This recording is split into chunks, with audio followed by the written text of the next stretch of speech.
Hello student, তোমরা যারা ক্যালকাটা ইউনিভার্সিটির আন্ডারে থার্ড সেমিস্টারের ছাত্রছাত্রী আছো এবং তোমাদের শিক্ষাবিজ্ঞান সাবজেক্টটা পাস কোর্সে আছে, তোমাদের জন্য আজকের ক্লাসটা খুবই গুরুত্বপূর্ণ। আজকের ক্লাসে তোমাদের SEC A2 পেপারের লাস্ট মিনিট সাজেশান নিয়ে আলোচনা করব। তোমরা জানো যে A2 paper, SEC A2 paper, এটা 80 নম্বরের লিখিত পরীক্ষা হয়ে থাকে। তার মধ্যে 40 নম্বরের ছোট প্রশ্ন অর্থাৎ 20টা 2 নম্বরের ছোট প্রশ্ন থাকে 2 নম্বরের, আর 10 নম্বরের প্রশ্ন থাকে 3টে এবং 5 নম্বরের প্রশ্ন থাকে 2টো, অর্থাৎ 10 নম্বরের প্রশ্ন 3টে, 5 নম্বরের প্রশ্ন 2টো।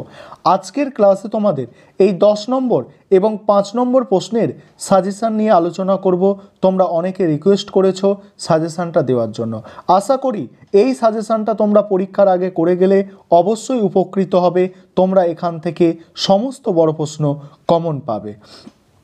প্রথম প্রশ্ন 10 নম্বরের, ভারতের সংবিধানে বর্ণিত মৌলিক অধিকারগুলি মূলত কয়টি ও কী কী?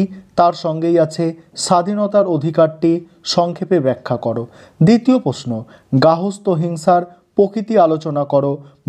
মোস্ট ইম্পর্টেন্ট প্রশ্ন এটা। পরের প্রশ্ন, ভারতবর্ষে শিশুদের ওপর যৌন নির্যাতনের কারণগুলি কী? তারপরে দেখো POCSO আইন অনুযায়ী একটি নির্যাতিত শিশুকে কিভাবে সুরক্ষা দেওয়ার কথা বলা হয়েছে। পরের প্রশ্ন, গার্হস্থ্য হিংসার প্রভাবে যে সমস্যাগুলি হয় সে সম্পর্কে আলোচনা করো। পরের প্রশ্ন, বিশ্ব স্বাস্থ্য সংস্থা বর্ণিত শিশু নির্যাতনের শ্রেণীবিভাগগুলি আলোচনা করো। তারপরে প্রশ্ন আছে, মৌলিক অধিকার বলতে কী বোঝো? ভারতে সংবিধান প্রদত্ত মৌলিক অধিকারগুলি বিস্তারিত আলোচনা করো। নেক্সট প্রশ্ন, গার্হস্থ্য হিংসা বলতে কী বোঝো? গার্হস্থ্য হিংসার প্রকারভেদ আলোচনা করো। তারপরের প্রশ্ন, শিশুদের অধিকার বলতে কী বোঝো? শিশুদের অধিকার রক্ষায় পরিবারের ভূমিকা আলোচনা করো। পরের প্রশ্ন, গার্হস্থ্য হিংসা আইন 2005 এর মূল বৈশিষ্ট্য আলোচনা করো। এই 10টা প্রশ্ন তোমরা করে যাও, অবশ্যই তোমরা কমন পাবে। এবং যাদের মনে হচ্ছে একটু কম পড়ব, তোমরা প্রথম দিক থেকে 6টা 7টা প্রশ্ন করার অবশ্যই চেষ্টা করবে। তারপরে দেখো 5 নম্বরের প্রশ্নের জন্য যেগুলো তোমাদের তৈরি করতে হবে। প্রথম প্রশ্ন, সাম্যের অধিকার সম্বন্ধে আলোচনা করো। দ্বিতীয় প্রশ্ন, পুরুষ সুরক্ষায় গার্হস্থ্য হিংসা আইন 2005 এর মূল বিষয় লেখো। পরের প্রশ্ন, ভারতীয় নাগরিকদের যে কোনো 5টি মৌলিক কর্তব্যসমূহ লেখো। পরের প্রশ্ন আছে, ভারতের সংবিধানে উল্লেখিত যে কোনো 5টি সমতার অধিকারগুলি সম্পর্কে লেখো।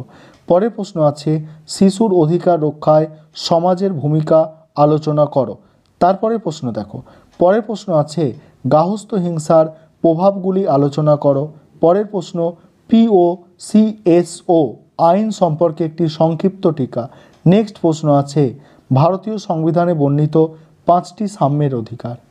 পরে 8 দাগের প্রশ্ন কি দেখো, সংবিধানে বর্ণিত নির্দেশমূলক নীতিগুলি উল্লেখ করো।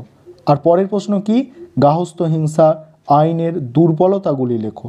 10 দাগের প্রশ্ন আছে দেখো, শিশুর অধিকারের ধারণা বলতে কি বোঝো? পরের প্রশ্ন, ভারতীয় সংবিধানের 14 নম্বর ধারা সম্পর্কে আলোচনা করো।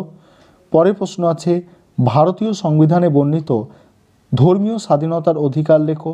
নেক্সট প্রশ্ন, ভারতীয় সংবিধানে বর্ণিত সাংবিধানিক প্রতিবিধানের অধিকার লেখো। এই ছিল তোমাদের আজকের সাজেশান।